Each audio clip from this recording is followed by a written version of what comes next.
What time is it? Bible time!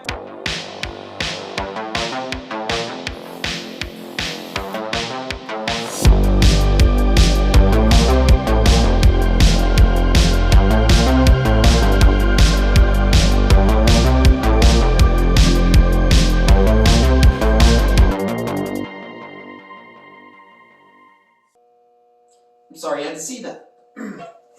We'll be back after this short message from me. Wow, that was really something, wasn't it? Welcome to It's Bible Time, where I read from the Bible. But first, do you not like hearing words like or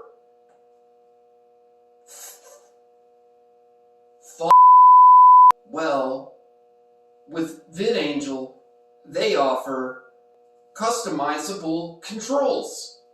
VidAngel, I like it. The chosen see Jesus through the eyes of those he touched.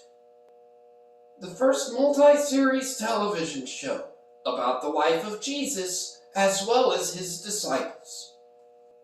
TCB, I contain TCB. What is this? A terrible miscarriage of justice? An inaccuracy of truth at all technical levels of categorization as deemed by the Medical Association of America? No, it's Trey Clarkson Band. This has been it for Things I Like. I owe someone an apology. Now, here's a segment called I Apologize. Openly and publicly. With witnesses. The context isn't of the last video. Doesn't really make as much sense anymore. INRI motivation. Trailblazer motivation. Inner voice. What? You see, Daniel, I thought for a multitude of reasons these voices that I was hearing, I thought something that wasn't accurate or didn't turn out that way. This character plays another character because he's playing a character this character is playing whose name is Daniel. And so I thought, hey, you're also named Daniel. And anyways, it all made sense. But now, not so much.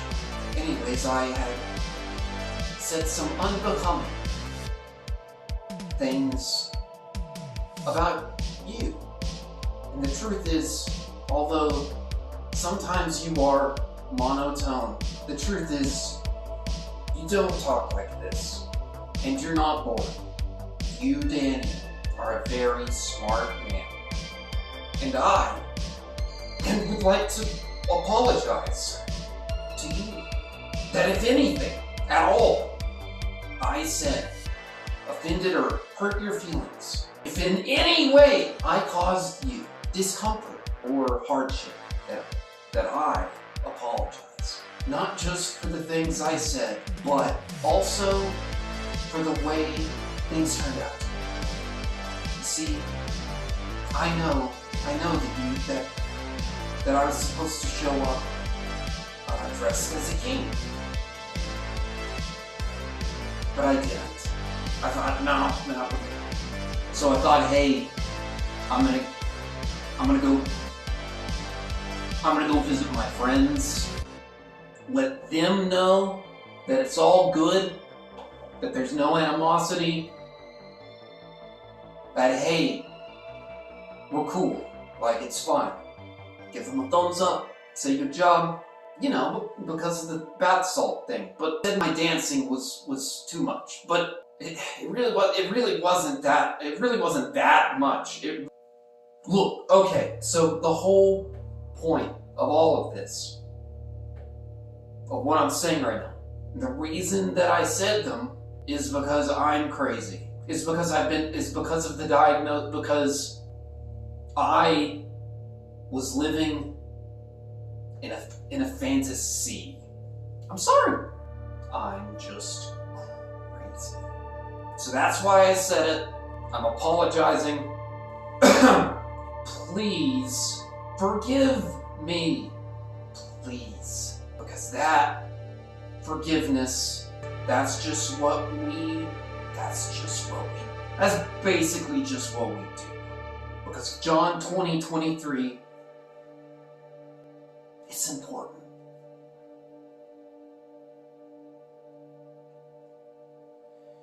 It's really important.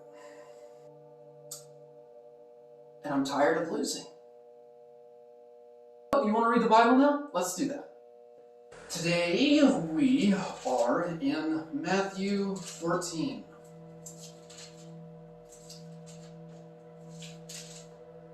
Again, I'm sorry.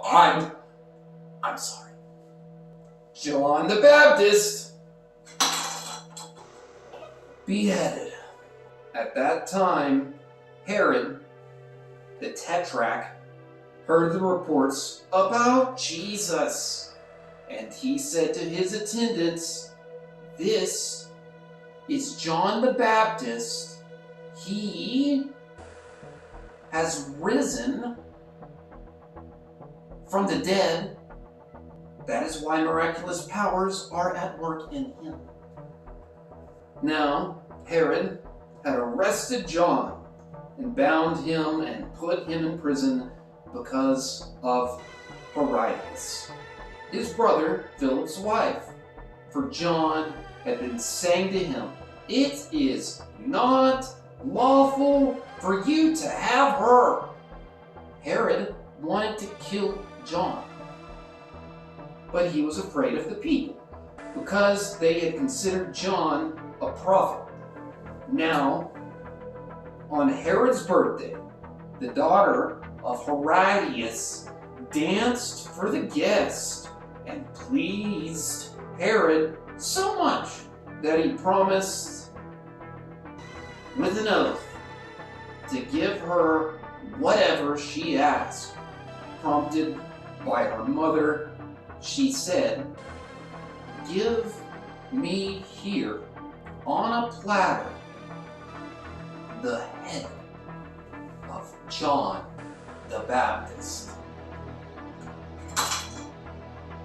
The king was distressed, but because of his oaths and his dinner guests, he ordered that her request be granted, and had John the Baptist beheaded in the prison. His head was brought in on a platter and given to the girl, who carried it to her mother. John's disciples came back and took his body and buried it.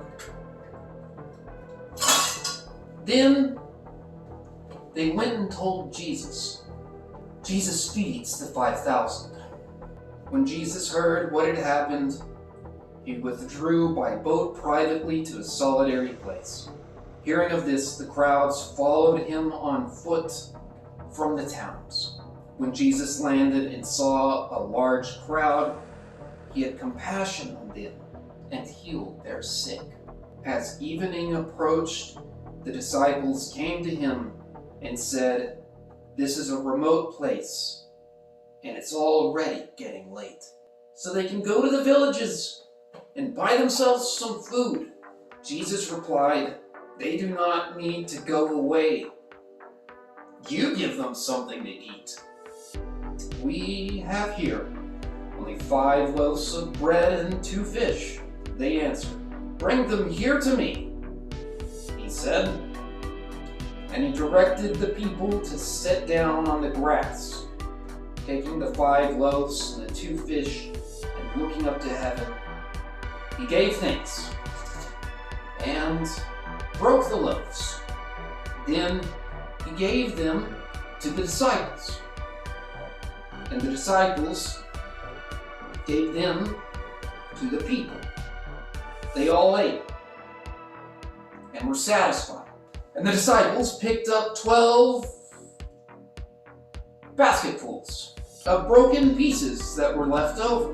The number of those who ate was about 5,000 men, besides women and children. Jesus walks on the water. Immediately, Jesus made the disciples get into the boat and go ahead of him to the other side while he dismissed the crowd. After he dismissed them, he went up on the mountainside by himself to pray. Later that night, he was there alone, and the boat was already a considerable distance from land, buffeted by the waves because the wind was against it. Shortly before the dawn, Jesus went out to them, walking on the lake. When the disciples saw him walking on the lake, they were terrified. "It's a ghost!" they said, and cried out in fear. But Jesus immediately said to them, "Take courage. It is I. Don't be afraid." "Lord, if it is you," Peter replied, "tell me to come to you on the water." "Come," he said. Then Peter got down out of the boat, walked on the water, and came towards Jesus. But when he saw the wind, he was afraid, and, beginning to sink, cried out, "Lord, save me." Immediately Jesus reached out his hand and caught him. "You of little faith," he said, "why didn't you doubt?" And when they climbed into the boat and the wind died down, then those who were in the boat worshipped him, saying, "Truly, you are the Son of God." When they had crossed over, they landed at Gennesaret. And when the men of that place recognized Jesus, they sent word to all of the surrounding country. People brought their sick to him and begged him to let the sick just touch the edge of his cloak. And all who touched it were healed. Next time on It's Bible Time, we will be reading Matthew. We will be reading Matthew 15. That which defiles. It's done. It's done. It's over. Then your Father in heaven can forgive you. And we can all just be forgiving each other.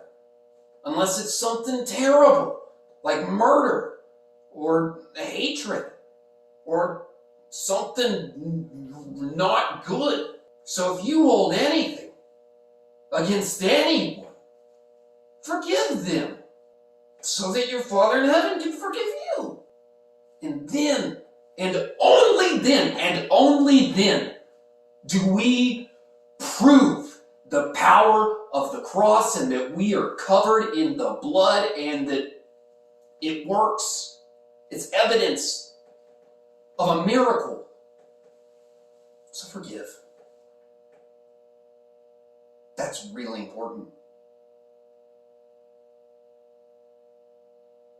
That's really important. But wait, there's one more thing.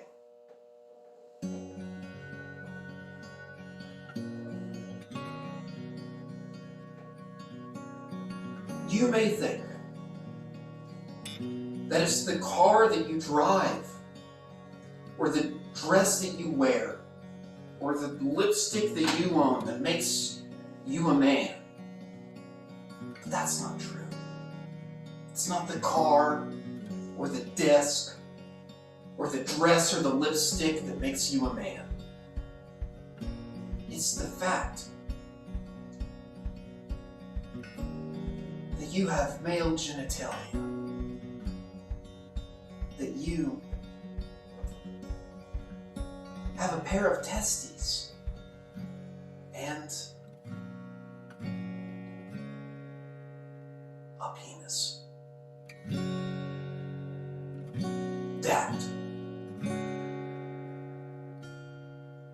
That's what makes you a man.